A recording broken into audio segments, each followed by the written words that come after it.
నమస్తే కళ్యాణ్ చక్రవర్తి గారు. కళ్యాణ్ గారు, ఒక మెయిల్ చూశానండి, చాలా కొత్తగా అనిపించింది నాకైతే. లివ్ ఇన్ రిలేషన్ లో ఉన్నారు, ఒక ఇద్దరు పిల్లలు, ప్రియా అండ్ అబ్బాయి పేరు ఏదో పెట్టిందండి, నాకు గుర్తులేదు సరిగ్గా. ఆ రిలేషనే నిజంగా మనం అడాప్ట్ చేసుకున్న కల్చర్, మళ్ళీ దాంట్లో ఇష్యూస్, దాంట్లో కండిషన్స్, ఆ కండిషన్స్ కి అగ్రి అయ్యి ఇద్దరు కలిసి ఉండటం, దాంట్లో వచ్చిన ఇష్యూ ఏం చేయాలని చెప్పి మనకు మెయిల్ పెట్టారండి. మెయిల్ దాకా వచ్చారంటే ఓకే, చాలా ఫార్వర్డ్ గా ఉన్నారనిపించింది. సో మరి కాల్ చేసేనా? చేయండి మేడం, చేయండి. బహుశా మీరు పర్సనల్ గా ఇలాంటి కేసెస్ చూస్తారా? లివ్ ఇన్ రిలేషన్ లో ఉన్న కేసులు మీ వస్తున్నాయా? నేను సుమన్ టీవీ అందమైన జీవితం ప్రోగ్రామ్ నుంచి కాల్ చేస్తున్నాను. హాయ్ ప్రియా. ఓకే, నాతో పాటు డాక్టర్ కళ్యాణ్ చక్రవర్తి గారు ఉన్నారు. మీ మెయిల్ గురించి నేను బ్రీఫ్ గా చెప్పానండి, ఒకసారి డాక్టర్ గారితో మాట్లాడండి. చెప్పమ్మా ప్రియా. నమస్తే. Hello sir. Hello sir. ఎంతమ్మా మీ ఏజ్ ఎంత? I'm 28 sir. 28. ఏం చేస్తూ ఉంటావమ్మా? నేను software employee. IT. Okay okay, చెప్పమ్మా ఎవరితో మీ ఇష్యూ ఏమైంది? యాక్చువల్లీ నాకు ఒక అబ్బాయితో ఇష్యూ ఉంది సార్. అంటే ఇష్యూ అంటే నా సైడ్ నుంచి ఇష్యూ, తన సైడ్ నుంచి ఇష్యూ ఉందో లేదో నాకు తెలీదు. నేను దీపు అనే ఒక అబ్బాయి చాలా మంత్స్ నుంచి కలిసి వర్క్ చేసుకుంటున్నాం, ఒకే కంపెనీలో. రైట్. కానీ ఏమో తెలీదు, తనంటే నచ్చాడు నాకు. ఓకే. తను నాకు నచ్చాడు అండ్ తనకు కూడా నేను నచ్చాను అనిపించింది తనకు కూడా. సో మేమిద్దరం ఒక ఒపీనియన్ తో, సరే మనం లివింగ్ రిలేషన్ లో ఉంటే మేబీ ఇంకా కొంచెం ఎక్కువ పరిచయం పెంచుకోవచ్చు, ఎక్కువ ఇష్టాలు తెలుస్తాయి అన్న ఒపీనియన్ తో మేము లివింగ్ రిలేషన్ అనే ఒక అగ్రిమెంట్ చేసుకున్నాం అన్నమాట. అదే అగ్రిమెంట్ లో ఏం పెట్టారు? అగ్రిమెంట్ లో ఏముంటుంది అంటే, లివింగ్ రిలేషన్ అంటేనే మనుషులు కలిసి ఉంటాం కానీ మనసులు ఎక్కడున్నా కూడా పర్వాలేదు. అసలు అగ్రిమెంట్ అనేది ఎందుకమ్మా? అగ్రిమెంట్ లేకపోతే ఏమవుతుంది అంటే? కాదు సార్, ఇప్పుడు ఒక విషయం చెప్పండి, మనుషులు ఎవరో తెలియకుండా, మనుషులు ఏంటో తెలియకుండా పెళ్లి చేసుకుంటే, అంటే లవ్ లో ఉంటే అది ఆ రిలేషన్ బాగుంటుందన్న కాన్ఫిడెన్స్ ఎవరికి రాదు కదా సార్. సార్ నువ్వు చెప్పమ్మా, నేను చెప్పేవి చాలా ఉన్నాయి. లవ్ చేసుకోవటానికి కూడా మనిషి ఎవరో తెలిసి ఉండాలనా? అంతేనా? మీ ఒపీనియన్ ఏంటి? అర్థం కాలేదు. పెళ్లికి అంటున్నారా? అంటే సార్ ఇప్పుడు నా ఒపీనియన్ ఏంటి అంటే, మనసు ఏంటో మనిషి ఏంటో తెలిసిన తర్వాత మనం ఒక స్టెప్ ముందుకేస్తే బాగుంటుందని నా ఒపీనియన్. అదే లివ్ ఇన్ రిలేషన్షిప్ లో ఉన్న ప్రధానమైనటువంటి థియరీయే అది. ఓకే. సో నాకు ఆ క్లారిటీ వచ్చింది తన దగ్గర నుంచి. సో మేము ఒక 3 months నుంచి లివింగ్ రిలేషన్ లో ఉంటున్నాం. 3 months. 3 months నుంచి. ఓకే. 2 years అగ్రిమెంట్ మాకు. అంటే మేమిద్దరం కలిసి ఉంటాము, గిఫ్ట్లు ఇచ్చుకోవచ్చు, నువ్వు ఎవరితో ఉన్నా మాట్లాడుకో, నేను ఎవరితో ఉన్నా మాట్లాడుకుంటా, మన ఇద్దరికి ఇష్టం పెరిగినప్పుడు దెన్ విల్ ఫార్వర్డ్. నేను మాట్లాడుకోవచ్చు, తను మాట్లాడుకోవచ్చు, ఎవరితో అయినా మాట్లాడుకోవచ్చు. అది ఫ్రెండ్ గా కానివ్వండి, బాయ్ ఫ్రెండ్ గర్ల్ ఫ్రెండ్ గా అయినా కూడా కానివ్వండి. అది ఒకటేనా కండిషన్స్? గిఫ్ట్లు ఇచ్చుకోవచ్చు, ఏమన్నా ఎవరితో మాట్లాడుకోవచ్చు, minimum time duration is 2 years. ఒకప్పుడు ఈ అగ్రిమెంట్ బ్రీచ్ అవుతే ఏమవుతుందమ్మా? అంటే నా సైడ్ నుంచి ఓకే అనుకుంటే నేను పెళ్లి దాకా తీసుకుపోదాం అనుకున్నాను సార్. యాక్చువల్లీ ఏంటంటే సార్, నాకు 3 months నుంచి తనతో ఉంటున్నాను కదా, నాకెందుకో తనంటే ఒక ఇష్టం పెరుగుతుంది. తను నాతో ఉండే విధానం కానివ్వండి, బిహేవియర్, వాట్ ఎవర్, ఇష్టం పెరుగుతుంది. అరే వాడు నావాడు అన్న ఒక ఇదిలోకి వచ్చేసాను నేను. నాతో ఉంటూ వేరే అమ్మాయితో మాట్లాడుతుంటే నాకు కోపం వస్తుంది. మరి అనుకున్నారుగా అగ్రిమెంట్ లో మాట్లాడుకోవచ్చు, ఎవరెవరితోనైనా మాట్లాడుకోవచ్చు అనుకున్నారు కదా అగ్రిమెంట్ లో. మాట్లాడుకోవచ్చు మ్యామ్, బట్ ఏమో నాకు ఇష్టం పెరుగుతుంది. మరి అప్పుడు మీరు కదా బ్రేక్ చేసినట్లు రూల్ బ్రేక్ చేశాననే అనుకోండి, కానీ నేను ఒక మంచి వేలో పోతున్నాను కదా. సరే, అమ్మాయి అక్కడ ఏం జరుగుతుందో అనుకుంటుంది ఈవిడ. నెక్స్ట్ ఏంటండి? నాకు తను కావాలి, తను వేరే అమ్మాయితో నాతో మాట్లాడుతూ ఇంకా వేరే వాళ్ళతో కూడా మాట్లాడుతున్నాడు అంటే అది అగ్రిమెంట్ లో ఉంది, కరెక్టే, కానీ నాకు అది నచ్చట్లేదు. ఓకే, నాకు ఖచ్చితంగా తను కావాలి, నాతోనే మాట్లాడాలన్న అదిలోకి వచ్చేసాను నేను. సో మీరు ఏమంటారు, ఆ కండిషన్ లో ఉన్న ఆ క్లాజ్ ని మార్చమంటారా? అంటే మార్చితే నాకే హ్యాపీ సార్, ఎందుకంటే నేను తనని మా పేరెంట్స్ కి ఇంట్రొడ్యూస్ చేద్దామని కూడా అనుకుంటున్నాను. పెళ్లి దాకా తీసుకుపోతే బాగుంటుంది అన్న కాన్సెప్ట్ లో నేను వచ్చేసా. ఇప్పుడు లివింగ్ రిలేషన్షిప్ అనేటటువంటి దాంట్లోనో తాడు బంగారం లేనటువంటిది గాలిలో దీపం లాంటిది. మరి అలాంటి దానికి అగ్రిమెంట్ పెట్టుకున్నారు అంటే కనుక ముందుగానే మీకు ఏదో ఆలోచన ఉండాలి, ఏదో ఒక ఇన్సెక్యూరిటీ గానీ, అపనమ్మకం గానీ, ఈ మనిషి మీద ఒక అభిప్రాయం గానీ మీరు క్రియేట్ చేసుకున్న తర్వాత అగ్రిమెంట్ అనే దానికి వచ్చి ఉంటారు. ఎందుకు అగ్రిమెంట్? లివింగ్ కి అసలు అగ్రిమెంట్ ఎందుకండి? మ్యామ్ ఇప్పుడు ఒక విషయం చెప్పండి, నేను ఒక గర్ల్ గా ఆలోచించాలి కొన్ని పాయింట్స్.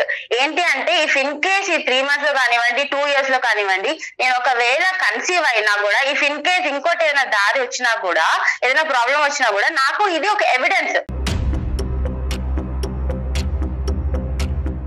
మీకు ఒక సెక్యూరిటీ కావాలి కాబట్టి, అంటే అప్పటికి నీకు ఆ మనిషి మీద ఒక నమ్మకం రాలేదమ్మా లివింగ్ రిలేషన్షిప్ మొదలు పెట్టినప్పుడు? లేదు సార్, రాలేదు. సరే, ఇప్పుడు ఆ నమ్మకం అయితే కనుక బాగా వచ్చింది. నాకు ఆ నమ్మకం వచ్చింది, నాకు వాడు కావాలనిపిస్తుంది లైఫ్ లాంగ్. కాదా, మా అబ్బాయి కావాలి అని అనుకుంటే కనుక అగ్రిమెంట్ ప్రకారం ఆ అబ్బాయి కూడా నిన్ను అంతే కావాలి అని అనుకుంటున్నాడా? మొదట్లో ఎలా ఉన్న అబ్బాయి ఈ రోజు 3 నెలల తర్వాత ఎలా ఉన్నాడు? ఇప్పుడు ఆ మనసు నీ దగ్గర కాకుండా ఎక్కడికి వెళ్ళిందని నీ అభిప్రాయం? అది ఎక్కడికి వెళ్ళిందో నాకు అర్థం కావట్లేదు, కానీ తనకి కూడా ఇంట్రెస్ట్ ఉందని అనిపిస్తుంది. ఇంట్రెస్ట్ ఉందని మీరే చెప్తున్నారు, మళ్ళీ తను డైవర్ట్ అయ్యాడని మీరే అంటున్నారు. ఒక నిమిషం నాన్న. ప్రియా, నీకు ఖచ్చితంగా ఆ అబ్బాయి మీద అనుమానం అయితే కలుగుతుంది కదమ్మా. ఇదైతే సో ఆ అబ్బాయి నేను కాకుండా వేరే పాత్వే చూసుకుంటున్నాడు. ఇక్కడ అగ్రిమెంట్లు ఇవన్నీ తీసి పక్కన పెట్టండి. మీకు నచ్చినటువంటి అబ్బాయి, ఆ అబ్బాయికి మీకు నచ్చి ఏదో ఒక ప్రత్యేకమైనటువంటి కారణంతో మీరిద్దరు రిలేషన్షిప్ లోకి వచ్చారు. కానీ ఇప్పుడు ఆ అబ్బాయి డైవర్ట్ అవుతున్నాడు అన్నది మీ ఉద్దేశం. అదేమో వచ్చి ఆ అబ్బాయి లేకుండా నేను ఉండలేకపోతున్నాను, ఆ అబ్బాయి నా వైపే చూడాలి, నాతో పాటే ఉండాలి, దీన్ని తొందరలోనే పెళ్లి వరకు తీసుకెళ్లాలి అనేదేనమ్మా? రైట్. ఓకే. సో నాకు ఈ అబ్బాయి మీద నమ్మకం ఉంది సార్, కానీ అవతల అమ్మాయిల మీద నాకు అసలు నమ్మకం లేదు. ఈ మొత్తం వ్యవహారంలో ఇద్దరు తెలివైనటువంటి పిల్లలు, ఐటీ జాబ్ చేసేటటువంటి ఇద్దరు యంగ్ ఏజ్ లో ఉండే ఇద్దరు తల్లిదండ్రుల పాత్ర ఏమన్నా ఉందమ్మా ఈ అగ్రిమెంట్ లో గానీ? మీ ఇద్దరు లివింగ్ రిలేషన్షిప్ లో ఉంటున్నారు. పేరెంట్స్ ఇన్వాల్వ్ చేయొద్దు సార్ మీరు, ఎందుకంటే వాళ్ళు మాకు ఇవ్వాల్సిన ఫ్రీడమ్ మాకు ఇచ్చారు. నేను తప్పు చేయను. మీరు చేస్తారా? ఎప్పటికైనా చేద్దాం అనుకుంటున్నారా? నేను చేద్దామని అనుకుంటున్నా, అంతలోనే వీడు కథలు పడుతున్నారు కదా సార్ వేరే అమ్మాయితో. ఇప్పుడు ఆ కథలు నిజమే అని అంటాడు. ఇప్పుడు మీరు మాట్లాడటానికి, మాకు అతనితో మాట్లాడటానికి అవకాశం ఇస్తారో తెలియదు కానీ మాకు అతను కరెక్టే అంటాడు, కథలు ఉన్నాయి అంటాడు. మీ పరిస్థితి ఏంటమ్మా? వెళ్ళి కోర్టులో ప్రవేశపెడతారా ఈ అగ్రిమెంట్ ని? లాయర్ కి సమర్పిస్తారా? పోలీస్ స్టేషన్ లో పెట్టి కేసు పెడతారా? ఏంటి అగ్రిమెంట్ రాసుకున్నారు? నా దగ్గర ఆన్సర్ లేదు కాబట్టి సార్ మిమ్మల్ని బెగ్ చేస్తున్నాను నేను. సరే, బెగ్ చేయక్కర్లేదు నాన్న, బెగ్ చేయక్కర్లేదు, మీకు హెల్ప్ చేయాలి. ఇప్పుడు నేను చెప్పేది ఒకటేనమ్మా, ఇవన్నీ నాన్ కల్చర్ అమ్మా. ఇవన్నీ కూడా ఈ ఆధునిక, ఈ పాశ్చాత్యపరమైనటువంటి అనవసరమైనటువంటి కల్చర్ రావటం వల్ల మీరు ఇది ఎంటర్టైనింగ్ కింద తీసుకుంటున్నారో, లేదంటే పెళ్లి అనే సబ్జెక్ట్ మీద మీకు నమ్మకం పోయిందో, తల్లిదండ్రులు కళ్ళు గప్పేసి ఈ చీకటి ప్రయాణాలు ఏంటమ్మా? ఎటుపోతున్నాం మనం? ప్లస్ ఇదే చీకటి ప్రయాణం అనుకుంటే దానికి ఒక అగ్రిమెంటు. ఎందుకు ఆ అగ్రిమెంట్ అన్నది, ఎందుకు రాసుకున్నారు, ఎటువైపు పోతున్నారు అన్నది మీకు మీనింగే తెలీదు. రేపొద్దున నాకేదన్నా ప్రెగ్నెన్సీ వస్తే, రేపొద్దున నేను నా కొడుకు పుట్టిన తర్వాత నా కొడుకు తండ్రి ఎవరన్నా ఎత్తుక్కునే పరిస్థితి వస్తే, ఇప్పుడు అప్డేట్ అవుతున్నాం సార్, అందరం అప్డేట్ అవుతున్నాం. ఇప్పుడు పెళ్లి చేసుకొని ఎవరో మొహాలు తెలియకుండా పెళ్లి చేసుకొని విడిపోయే కంటే ముందేంటో మనిషి తెలిసిన తర్వాత పెళ్లి చేసుకుంటే హ్యాపీగా ఉండొచ్చు కదా. తప్పమ్మ ఇవన్నీ మీరు అప్డేట్ అవటం కరెక్టే, కానీ ఇలాంటి విషయాల్లో అప్డేట్ అవ్వాల్సింది. అమ్మా మనం పెళ్లి అనేటటువంటి సాంప్రదాయ పవిత్రమైనటువంటి బంధానికి దయచేసి దీంతో పోల్చేద్దామా. ఎందుకంటే దాంట్లో ఉండే మీనింగ్, దాంట్లో అర్థం పరమార్థం అనేటటువంటిది నీ వయసు మీలాగా ఆలోచించే అమ్మాయిలకి మీకు అర్థం కావట్లేదు. దాని యొక్క మీనింగ్ చాలా డిఫరెంట్ అమ్మా, దాని పవిత్రత డిఫరెంట్, ఆ బంధం యొక్క బలం డిఫరెంట్. లివింగ్ రిలేషన్షిప్లో ఉండాలి అని అనుకుంటే ఈ రోజు నువ్వు ఉండేదానివా? మీ అమ్మగారు నాన్నగారి జీవితంలో ఆ దీపు అనే అబ్బాయి ఉండేవాడా? ప్లీజ్ సార్, పేరెంట్స్ అసలు ఇన్వాల్వ్ చేయదు దీంట్లో. ఇది నాకు దీపుకి సంబంధించిన విషయం మాత్రమే సార్. ఎక్కడ ఇన్వాల్వ్ చేద్దాం అనుకుంటున్నారమ్మా? పెళ్లి అనేది మీ ఇద్దరికి సంబంధించిన విషయమేనా? 2 కుటుంబాలు కాదా మ్యామ్? ఇప్పుడు ఇద్దరు మనుషులు ఓకే, నేను దాని 2 ఫ్యామిలీస్ గా దాన్ని పెంచుదాం అనుకుంటుంటే మధ్యలో కదా మ్యామ్ ఇవన్నీ వచ్చినాయి. సరే ఓకేనమ్మా, ఆ కాన్సెప్ట్ నీకు నచ్చట్లేదు. తల్లిదండ్రులు ప్రస్తుతానికి అయితే ఇన్వాల్వ్ చేయట్లేదు. ఇప్పుడు మా అందమైన జీవితం లాంటి ప్లాట్ఫామ్ లేకపోతే కనుక ఎక్కడికి వెళ్ళి ఉండేదాను? ఎల్లుండేదానుగా అమ్మ నాన్న నాకు ఇలా మోసం జరిగిందని ఎక్కడో చోట బాధ చెప్పుకునేదాను కదా, ఎక్కడో చోట ఏడ్చుండేదానుగా. అసలు పేరెంట్స్ దాకా అసలు తీసుకెళ్లే దాన్ని కాదు సార్. ఇలాంటి కథలు ఇలాగే చూస్తూ ఉంటే వాడి పేరు రాసి వచ్చి ఉండేదాన్ని. అతని పేరు రాసి చనిపోయేదానివా? ఖచ్చితంగా. నువ్వు చాలా ఇదిగా ఉన్నారా నువ్వు. ఓకే ఎనీవే కాదమ్మా, ఇప్పుడు దీపు ఏమంటాడమ్మా? దీపు ఏమంటాడు సార్, అగ్రిమెంట్ మీదే నేను ఫిక్స్ అయి ఉన్నాను, నేను ఎంతమంది అయినా తిరుగుతాను, నాకు నా అవసరం లేదు. సో అగ్రిమెంట్ బట్టే అతను ముందుకు వెళ్తున్నాడు. అది ఓకే. ఇప్పుడు నువ్వు అగ్రిమెంట్ రాసుకోవటం కరెక్ట్ అనుకుంటున్నావు, తప్పు అనుకుంటున్నావు? నేను అగ్రిమెంట్ రాసుకుంది నా తప్పు అని నేను ఇప్పుడు రిగ్రెట్ అవుతున్నాను. అంతేగాని లివింగ్ రిలేషన్షిప్ గురించి నువ్వేం రిగ్రెట్ అవ్వట్లేదు. లేదు సార్, అస్సలు అవ్వట్లేదు. అమ్మ నాన్నకి చెప్పకపోవటం గురించి, వాళ్ళకి తెలియకుండా ఇదంతా నడిపించడం గురించి రిగ్రెట్ అవ్వట్లేదు. లేదు. సరే, మాకెందుకు చేసావమ్మా ఫోను? నాకు వాడు కావాలి సార్. విత్ అగ్రిమెంట్ కావాలా, వితౌట్ అగ్రిమెంట్ కావాలా? పెళ్లి ఏ యాంగిల్ లో పోతుందో, విత్ అగ్రిమెంటా వితౌట్ అగ్రిమెంటా నాకు తెలియదు, కానీ వాడు కావాలి సార్, అంతే. నా దగ్గర ఆన్సర్ లేదు. వాడు ఏమన్నా వస్తువా అమ్మా? అదేమన్నా చాక్లెటా బిస్కెట్ అమ్మా? కావాలి అని సరే, ఏదో మరి అమ్మ మీరు ఐటీ ఇంత ఉద్యోగం చేస్తూ కూడా మీరు ఇలా మాట్లాడుతున్నారు. సరే, ఆ కాన్సెప్ట్ లోకి మనం వెళ్ళొద్దు. నీ పాయింట్ నీది కరెక్ట్, మా పాయింట్ మాది కరెక్ట్. కాబట్టి నీ పాయింట్ ప్రకారం నువ్వు మాకు ఫోన్ చేసావు, మేము మీకు ఫోన్ చేయలేదు. సో అంటే నువ్వు ఒక సమస్యతో మా దగ్గరికి వచ్చావు, మేము రాలేదు. కాబట్టి నీ పాయింట్ ఆఫ్ వ్యూ లోంచి ఆ అబ్బాయి ఒపీనియన్ ఏంటో ఫస్ట్ కనుక్కుందాం. ఫోన్ కలపమ్మా. ఓకే సార్, మీరు ఏం మాట్లాడతారో తెలియదు సార్, ప్లీజ్ వాళ్ళని ఒప్పించండి. ఓకే, చూద్దాం తల్లి, ఒకసారి ఫోన్ అయితే కలుపు. మీ జర్నీ 3 months ఏనండి స్టార్ట్ అయ్యి? 3 months. ఓకే, ఒకసారి కనెక్ట్ చేయండి అతనికి. విషయం చెప్పండి ప్రియా, విషయం చెప్పి కనెక్ట్ చేయండి. ఓకే. ఏం చెప్తావు ఇలాంటి అంశాల్లో, ఏం మాట్లాడుతాం? వాళ్ళు నాకు అర్థం కాలేదండి. తను మెయిల్ లో కూడా అదే పెట్టింది కళ్యాణ్ గారు. నాకు అతను దక్కకపోతే ఈ మధ్యకాలంలో లివింగ్ రిలేషన్షిప్ ని పెద్దవాళ్ళు కాదు, మామూలుగా ఇప్పుడు ఉండేటటువంటి వాళ్ళు ఎవరు ఖండించినా కూడా కోపాలు వస్తున్నాయి. చూడండి ఎలా మాట్లాడుతుంది, అసలు తప్పు లేదంటోంది, పేరెంట్స్ కి చెప్పకూడదు అంటోంది. కాల్ హోల్డ్ పర్ హై, మీరు మాట్లాడే వ్యక్తి మీ కాల్ ని హోల్డ్ లో పెట్టారు. హలో. యా ప్రియా, చెప్పు. రేపు ఒక 5 minutes 10 minutes నాకోసం ఏమైనా టైం ఇవ్వగలవా? నేను ఒక ఇంపార్టెంట్ మీటింగ్ లో ఉన్నాను. ఎప్పుడు మీటింగ్ లోనే ఉండు, నువ్వు మీటింగ్ లో ఉండు, ఇంకొక అమ్మాయితో ఉండు, ఇలాంటి కథలే పడు. నేను నీకోసం చస్తుంటే ఇక్కడ. ఏమైంది నీకు ఇప్పుడు? నీకు ఆల్రెడీ నేను చెప్పాను కదా, ఈ రోజు నేను మీటింగ్ కి వెళ్తున్నాను, ఒక ఫ్రెండ్ ని కలుస్తున్నాను అని చెప్పి. అరే ఇప్పుడు లంచ్ టైం లో మీటింగ్ ఏంటి నీకు? నేను ఆల్రెడీ చెప్పాను నేను వెళ్తున్నానని, నువ్వు కూడా వెళ్ళు అని కూల్ గానే చెప్పావు కదా. ఏమైంది ఇప్పుడు సడన్ గా నీకు? దీపు, నాకు నీ అంత కూల్ గా నటించడం రాదు దీపు, ప్లీజ్. నెక్స్ట్ నువ్వు ఏం చెప్పాలనుకున్నావు చెప్పి, అది కాల్ కట్ చేసి. నేను చాలా ఇప్పుడు నేను ఒక్కదానే కాల్ లో లేను.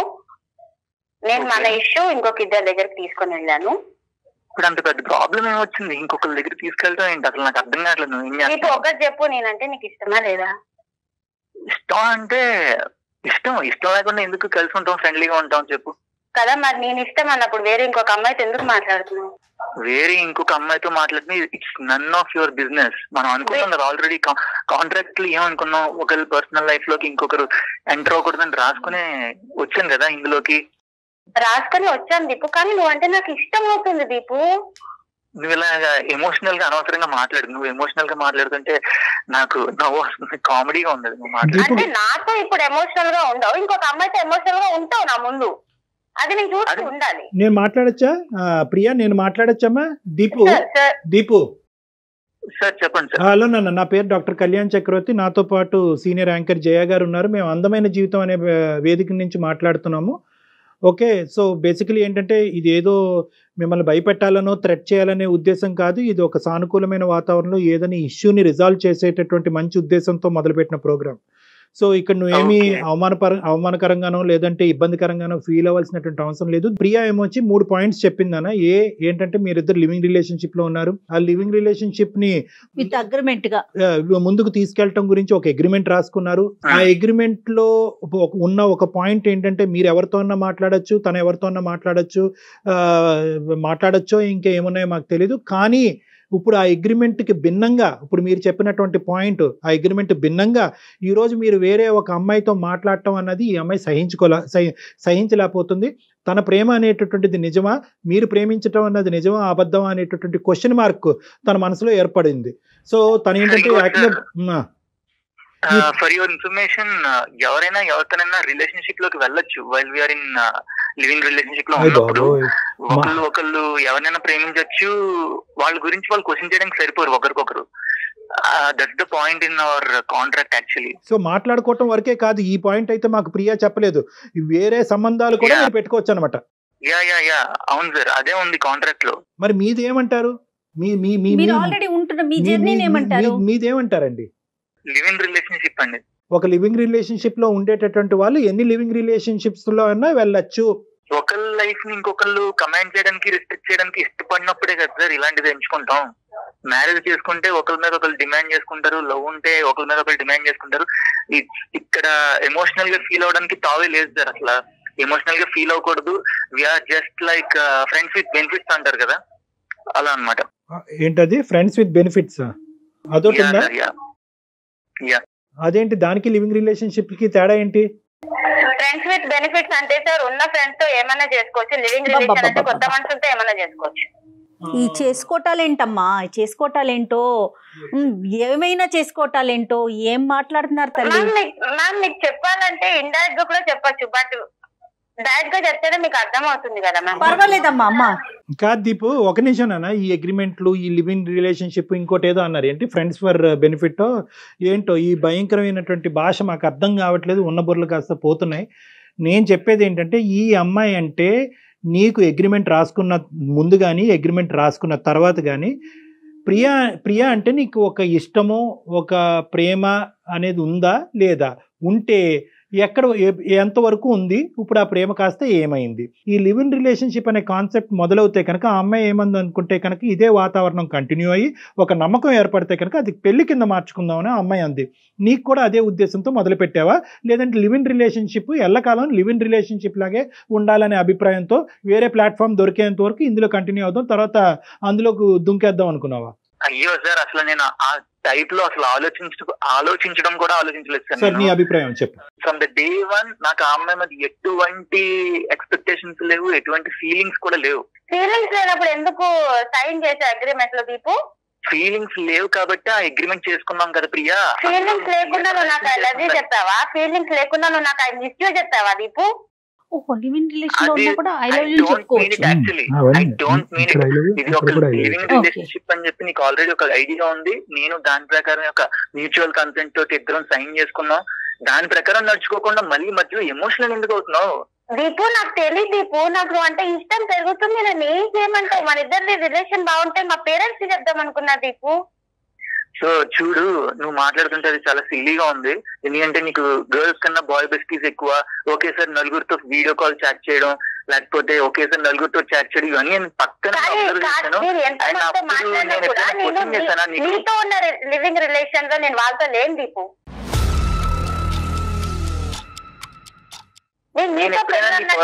క్వశ్చన్ చేశానా?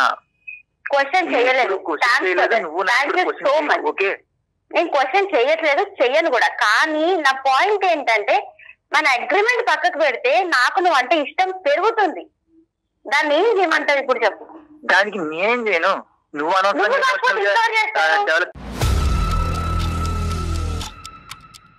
ఫీలింగ్స్ డెవలప్ చేసుకుంటే నా తప్ప అది. మీరు ఒక 2 years అగ్రిమెంట్ పెట్టుకున్నారు కదండి, ఒక 2 years కలిసి ఉండాలనుకున్నారు ప్రియా అండ్ మీరు. 2 years తర్వాత మీ ఒపీనియన్ ఏంటి? తనకైతే మిమ్మల్ని పెళ్లి చేసుకోవాలని, మరి మీరేమనుకున్నారు అది చెప్పండి. నేను స్టార్టింగ్ నుంచి ఆ అమ్మాయి మీద పెళ్లి, ప్రేమ ఇలాంటి అభిప్రాయాలు లేవండి. యాక్చువల్లీ అది 2 years తర్వాత ల్యాప్స్ అయిపోతుంది. ఆ తర్వాత నేను నా లైఫ్ జర్నీ నాది, ఆ అమ్మాయి లైఫ్ జర్నీ అమ్మాయిది. మరి ఇది చెప్పారండి, ఆ అగ్రిమెంట్ మీద సంతకం పెట్టేటప్పుడు మీరు చెప్పారా అమ్మాయికి, నువ్వు నా మీద ఏమైనా ఫీలింగ్స్ డెవలప్ చేసుకున్నావేమో, పొరపాటున అలాంటి పిచ్చి పని చేయొద్దు, నాకైతే మాత్రం నీ మీద ఎటువంటి ఫీలింగ్స్ లేవు, ప్రేమ లేదు, పెళ్లి కాస్త అసలు కల్లో కూడా ఊహించుకోద్దన్నది చెప్పారా సంతకం పెట్టే ముందు మీరు? Agreement is directly replicating that sir. Actually agreement లో ఉన్నదే అది. ఫీలింగ్స్ ఉండవు. విత్ జస్ట్ మనం గో విత్ ద ఫ్లో అన్నట్టే ఉంటాం, ఫ్రెండ్లీగా ఉంటాం. ఇందులో లవ్, ఎమోషన్స్, పెళ్లి లాంటి చెత్త గోళ ఇవన్నీ నా దగ్గర తీసుకురాకుండా చెత్త గురించి మాట్లాడుతున్నావా?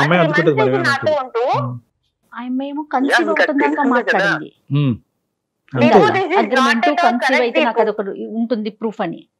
నేను ఇవన్నీ యాక్చువల్లీ నమ్మను. పెళ్లి గిల్లి ఇవన్నీ చెత్త, కానీ శారీరకపరమైన సంబంధం అయితే పెట్టుకోవచ్చా? అది వాళ్ళ మెచ్యూరిటీని బట్టి బేసే ఉంటుంది సార్. యాక్చువల్లీ ఏం మెచ్యూరిటీ అయ్యా?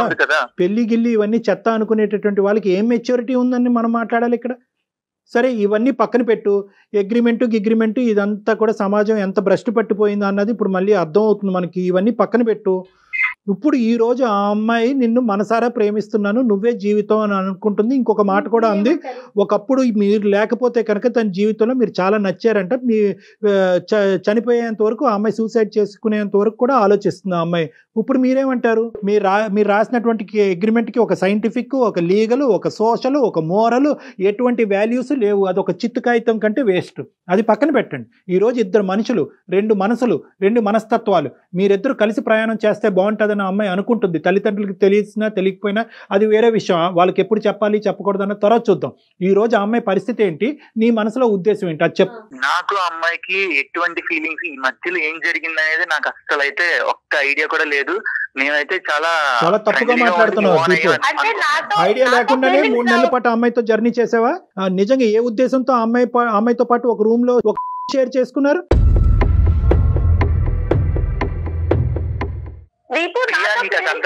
క్లియర్ గా నువ్వు అదంతా తీసుకెళ్లి బయట పెట్టి రచ్చరచ్చందుకు చేస్తున్నావు నాకు అర్థం కావట్లేదు. రచ్చమాట తప్పు పక్కన పెట్టండి. ఇక్కడ ఈ రోజు కూడా మాకు కూడా ఒక హక్కు ఉంది. ఆ ఆడపిల్లకి అన్యాయం జరగకుండా అమ్మాయిని కాపాడవలసినటువంటి హక్కు మా మీద ఉంది కాబట్టి అడుగుతున్నాను. ఆయన ఈరోజు దానికి వాల్యూ లేదు దీనికి వాల్యూ లేదు అంటూ ఒకే ఇంట్లో ఉంటూ ఒకే షేర్ చేసుకుంటూ ఆ అమ్మాయి చేసిన తప్పే. అసలు ఒక ఆడపిల్లలు తల్లిదండ్రులు కళ్ళు గప్పి ఒక ముసుగులో ఇలాంటి అంశాలను నడిపించడం అనేది తప్పే. ఇప్పటికైనా మీ అమ్మాయి కనువిప్పు కలిగిందని అనుకుంటున్నాను. కాబట్టి ఆ అమ్మాయి అగ్రిమెంట్ మాట పక్కన పెట్టి అతను నేను మనస్ఫూర్తిగా ప్రేమిస్తున్నాను, నా శీలాన్ని కూడా అతనికి అర్పించండి కానీ నన్ను కాపాడండి అనుకుంటూ మా దగ్గరికి వచ్చింది ఈరోజు. సో అగ్రిమెంట్ మాట పక్కన పెట్టండి. ఏంటి మీ ప్రయాణం యొక్క మీనింగ్ చెప్పండి, దానికి ఒక పేరు పెట్టండి. ఈ 3 months లో ఎంత మంది అమ్మాయిలతో మాట్లాడుతుంటావు దీపు? నేనేమన్నా అన్నానా? చెప్పేసి నేను బలవంతంగా లవ్ చేయలేను కదా. మెచ్యూరిటీ ఉంటే సెక్షువల్గా కలుస్తాం, మెచ్యూరిటీ లేకపోతే దూరంగా ఉంటాము. ఈ రోజు నేను వేరే అమ్మాయిని కలవచ్చు, మాట్లాడచ్చు, ఇక్కడ ఐ లవ్ యూ చెప్పచ్చు, అక్కడ కూడా ఐ లవ్ యూ చెప్పచ్చు అన్నట్టుగా ఏదో చాలా మెకానికల్ గా చాలా ఆర్టిఫిషియల్ గా మాట్లాడుతున్నాను అన్న. అమ్మాయికి కూడా ఈ విషయం తెలుసు సార్. మీ ముందు ఇంత సాఫ్ట్ గా ఉంటాడు సార్, అందరి ముందు అలా ఉండడు. నువ్వు ఎలా ఉన్నా రియాలిటీ బయట పెట్టి చాలు. ఏంటి రియాలిటీ? రియాలిటీ ఏంటి? నాకు అమ్మాయి అంటే లవ్ అనిపించింది, నేను ఆ అమ్మాయితో కనెక్ట్ అవ్వాలనుకుంటున్నాను. నేను అలా ఫీల్ అవ్వలేదు. ఇద్దరు వర్జన్స్ చాలా డిఫరెంట్గా ఉన్నాయి, చాలా అంటే చాలా డిఫరెంట్గా ఉన్నాయి. చేసిందే ఒక పిచ్చి పని. సరే ఆ పిచ్చి పని సంగతి ఈరోజు డిస్కషన్ చెయ్యొద్దు మనం. ఇప్పుడు ఆ అబ్బాయి అయితే కనుక ఖచ్చితంగా నీ మీద ఎటువంటి ప్రేమ లేదు, పెళ్లి మాట దేవుడు ఎరుగాను అంటున్నాడు. ఏమంటాను? కాదు సార్, ఇప్పుడు నాకు ఒక విషయం తెలియాలి, నాలో లేని క్వాలిటీస్ ఏంటి, ఇప్పుడు తనకి నచ్చిన అమ్మాయిలో ఉన్న క్వాలిటీస్ ఏంటి? అంటే నేను ఓన్లీ బాడీ రకంగానే కావాలి, మనసు రకంగా అవసరం లేదా?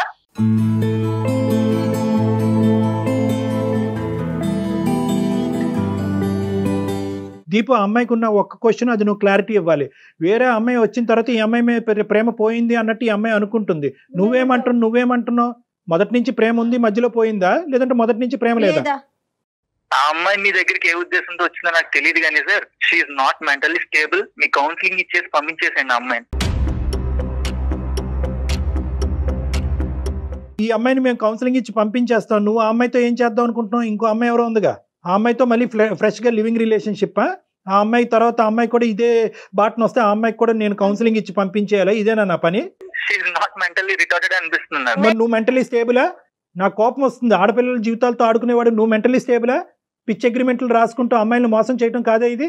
అగ్రిమెంట్ రాసిన తర్వాత ఆ అమ్మాయి మేజర్ అయి ఉంటే సైన్ చేసింది కదా సార్. అక్కడ మెంటల్లీ స్టేబుల్ అయితే అప్పుడు ప్రేమిస్తున్నాననే వాతావరణాన్ని క్రియేట్ చేసావు. ఈ ప్రేమ కాస్త పెళ్లికి వెళ్తుంది అనేటటువంటి అట్మాస్ఫియర్ క్రియేట్ చేసావు. ఏది లేకపోతే ఆ అమ్మాయి ఏమైనా పిచ్చిదా? భార్యాభర్తల సంబంధం గురించి సంతకం పెట్టింది దాని మీద. ఆ అమ్మాయి అనుకుంటే కనుక నీ ఒక్కడితోనే చేయాలి అలాంటి పనులు? ఎవరితోనో చేయొచ్చుగా.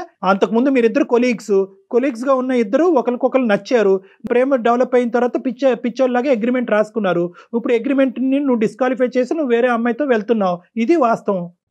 డిస్క్వాలిఫై కాదు సార్, దాంట్లో ఉన్న రూల్ అది. అమ్మాయికి నిజంగా పాపం ఆలోచన లేదు కాబట్టి అలాంటి రూల్ పెట్టి నీతో ముందుకు వెళ్ళింది. మా ముందు డిస్కస్ చేసినంత ఇదిగా మీ అమ్మ నాన్నతో మాట్లాడగలవా? మీ అమ్మ నాన్న ఎదురుగుంటా పెట్టుకుని ఈ అమ్మాయిని ఎదురుగుంటా పెట్టి మాట్లాడే దమ్ము ధైర్యం ఉందా నీకు? పేరెంట్స్ దాకా ఎందుకు వెళ్తాం సార్? ఆ అమ్మాయి తీసుకెళ్లకుండా పీకల లోతు వల్ల ములిగింది. ఆ అమ్మాయి ఎలాగ తీసుకెళ్దని చెప్పి నువ్వు అడ్వాంటేజ్ తీసుకున్నావు. ఇదే మీకున్న దారి. యాక్చువల్లీ 2 weeks క్రితం నుంచి నా లవ్ ఇంట్రెస్ట్ గురించి చెప్తున్నాను, తను కూడా ఎంకరేజ్ చేస్తుంది. ఉన్నట్టుండి అప్పుడు ఏ రకంగా ఎంకరేజ్ చేసా అంటున్నావు నువ్వు నన్ను? నేను ఈ రోజు వచ్చే మీటింగ్ గురించి నీకు తెలీదా? నేను ఈ రోజు మీటింగ్ గురించి బక్వాస్ మాట్లాడకు దీపు. లవ్ గురించి మాట్లాడేటప్పుడు లవ్ గురించే మాట్లాడు, ప్రొఫెషనల్ పర్సనల్ తీసుకురాకు. నేను మీట్ అయ్యేది ఐషుని మీట్ అవుతున్న సంగతి నీకు 2 weeks నుంచి ఆఫీస్ మీటింగ్ అన్నావు, ఇప్పుడేం చెప్తున్నావు ఐషు మీటింగ్ అంటున్నా? 2 weeks బ్యాక్ ఐషు అనేటటువంటి అమ్మాయి ఉందనేది అంశం నీకు చెప్పాడంట, నువ్వు ఒప్పుకున్నావంట. ఈ రోజు మీటింగ్ గురించి కూడా తెలుసంట. ఏంటి ప్రియా తను చెప్పేది కరెక్టేనా? సార్ నాకు తెలుసు అన్న విషయం కరెక్టే, కానీ ఇది మరీ ఇంత లోతుగా దిగుతారని నాకు తెలియదు కదా. ఏంటమ్మా ఈ లోతులు, ఈ కొలతలు ఏంటమ్మా? టేపులు పెట్టి కొలుస్తారా ఏంటి? ఎంత లోతు అన్నది అతను చేసేది. నాకు ఫ్రెండ్స్ ఉన్నారు, నా ఫ్రెండ్స్ తనకి తెలుసు, తన ఫ్రెండ్స్ నాకు తెలుసు, అలా అని ప్రతి ఒక్కరికి లింక్ పెట్టుకోలేము కదా సార్. అమ్మా ఒక్క నిమిషం ప్రియా, నువ్వు ఒక 2 నిమిషాలు ఆగు. అసలు దీపు ఫైనల్ గా ఏం చెప్తాడు అన్నది ఒకసారి మాట్లాడిన తర్వాత మీతో మాట్లాడతాం. దీపు నువ్వు ఫైనల్ గా ఏం చెప్తావు అన్నది నువ్వు చెప్పు నాన్న. నేను ఆల్రెడీ ఒక సోల్మేట్ ని ఫైండ్ చేశాను సార్. నేను ఆ అమ్మాయితో ఉండాలనుకుంటున్నాను. ఇప్పుడున్న ప్రియా తోటి నాకు ఎటువంటి ఫీలింగ్స్ లేవు. ఆ అమ్మాయికి ఆల్రెడీ అది క్లియర్ గా తెలుసు కూడా. తెలిసి నా మీద ఎందుకు ఫీలింగ్స్ పెట్టుకుందనేది నాకు అర్థం కావట్లేదు. నీ సోల్మేట్ తో నీ జర్నీ ఎంతకాలం బట్టి బాబు? 1 month కన్నా ఎక్కువ అవుతుంది. నేను అప్పటి నుంచి ట్రై చేస్తున్నాను. తను క్రష్ గా ఉండేది. ఈ రోజు కలిసి మాట్లాడుతుంటే సంథింగ్ ప్రపోజ్ చేద్దాం అని చెప్పేసి ఆ థాట్ లో ఉన్నాను. ఇప్పుడేమో కాల్ చేసిన తర్వాత డిస్టర్బ్ అయింది. ఆ కథ ఏమవుతుంది అన్నది భగవంతుడికి ఎరుక. నీ తలరాత, ఆ అమ్మాయి తలరాత. ఫైనల్ గా ఈ అమ్మాయి విషయం గురించి ఏమంటావు? ప్రియా విషయం గురించి ఏమంటావు? ప్రియాకి నాకు ఎటువంటి ఫీలింగ్స్ లేవు ఇప్పుడు వరకు. ఇప్పుడు రమ్మన్నా రావు. ఇప్పుడు బలవంతంగా ఒకరి మీద లవ్ అనేది పుట్టదు కదా, నీకే తెలుసా ఫ్యాక్ట్. సో ఆ అమ్మాయికి పుట్టింది, నీకు పుట్టలే. నాకు స్టార్టింగ్ నుంచి ఆ అమ్మాయి మీద ఎటువంటి లవ్ ఇలాంటి ఫీలింగ్ అనేది లేదండి. ఆ అమ్మాయి పరిస్థితి ఏంటి ఈ రోజు? అమ్మాయి పరిస్థితి ఏంటి? మరి నువ్వు అమ్మాయితో చాలా కార్యక్రమాలు నడిపించావు, ఏం చేద్దాం? సార్ ఆ అమ్మాయి చాలా అడ్వాన్స్డ్ గా ఆలోచిస్తుంది. ఆ అమ్మాయి చాలా మెచ్యూర్డ్. త్వరలోనే మర్చిపోవడం కూడా ఈజీగా జరుగుతుంది. అమ్మాయికి కొంచెం మర్చిపోయేలా మాట్లాడితే మూవ్ ఆన్ అవడానికి కూడా రెడీగా ఉంటుంది. ఈ అమ్మాయిలకి బుద్ధి లేదు, నీకు ఈ జ్ఞానం లేదు. సరే అంతేనా? ఇంకేమైనా చెప్పేది ఉందా? అంతే sir, that's the final thing. ఏమైనా స్టెప్ తీసుకోవడానికి రెడీగా ఉన్నావా? మరి ప్రియా ముందుకెళ్తుంది, మరి అది పోలీస్ స్టేషన్కి వెళ్తుందా, లాయర్ని కలుస్తుందా, వాళ్ళ పేరెంట్స్ ని తీసుకొచ్చి నీ ఆఫీసులో కూర్చోపెడతా? ఏమైనా చేయొచ్చు. మరి వాటన్నిటికి మరి మీరు రెడీయా? యా సార్, నేనైతే నా పాయింట్ కి స్టిక్ అయి ఉంటాను. ఎందుకంటే అక్కడ యాక్చువల్లీ తను చెప్పిన మాట ప్రకారం నేను నడుచుకున్నాను. తను ఉండాలి, కానీ తను ఉండలేదు అన్ఫార్చునేట్లీ. సరే నాన్న, ఓకే. ఇంతకంటే నేను చెప్పేది ఏమీ లేదు, నా గొంతు పోతుంది. నీ ఇష్టం. ఇప్పుడు నీ ఇష్టం అని నేను చెప్పలేను, కానీ అది అమ్మాయి ఇష్టం. అమ్మాయి ఏం స్టెప్ తీసుకుంటుంది అనేది, అది మరి ఎటువంటి సర్ప్రైజెస్ నీకు తొందరలో కనిపిస్తాయో మాకైతే తెలియదు. నువ్వైతే ఫోన్ పెట్టేసానన్నా, ఆ అమ్మాయితో మేము మాట్లాడతాం. నువ్వు ఉన్న లైన్ లో ఉన్నావమ్మా ప్రియా? మరి నువ్వు ఎందుకు ఏడుస్తున్నావు?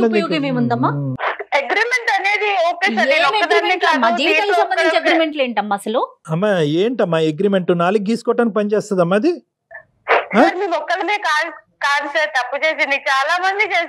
ఎవరు కర్మన వాళ్ళు పోతారు, అది వదిలేసి నీకంటూ ఒక ఇంగితం, ఒక జ్ఞానం ఉండక్కర్లేదా? ఇప్పుడు నట్టేట్టు ముంచిపోయాడు, ఏం చేద్దాం అనుకుంటున్నావు? అటువంటి మనిషి నీకు ఉన్నా కూడా యోగ్యుడు కాదులే అమ్మా. అటువంటి మనిషితో నువ్వు ఒక్కరోజు కూడా ప్రయాణం చేయలేవు. ముందే తెలిసింది, సంతోషపడండి.